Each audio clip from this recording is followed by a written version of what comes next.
Жакшы кочкорлор, рекламага чыккан сайын элибизде болсун, машалла, сапатка өткөндүн натыйжасы көрүнүп баштаганын байкайбыз. Ал эми бул козу кочкор бою 89-90 чыгып, кулагы 21 чыкты дейт. Ата тарабынан красавчиктин линиясы, эне тарабынан шарпейдин линиясы дейт. Бою дагы кулак баштары да жакшы көрсөткүч. Эгерде тактаана көргүңүздөр келсе, видеобуздан чалып көрсөттүрүп соданы кылсаңыздар болот. Ал эми баасы 100 000 сом суралып атат туугандар. Албетте кеми бар, содасы бар. Жайгашкан дареги Жалал-Абад областы, Жалал-Абад шаарында, Ош-Бишкек трассасынын боюнда туугандар. Эгерде по путёдө турган болсоңуздар, жеринен келип көрсөңүздөр да болот.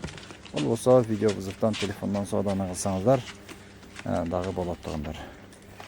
Видеону аягына чейин көрүп, байкап көрүңүздөр. Кимге жаккан болсо дароо телефондон билерге чаласыздар.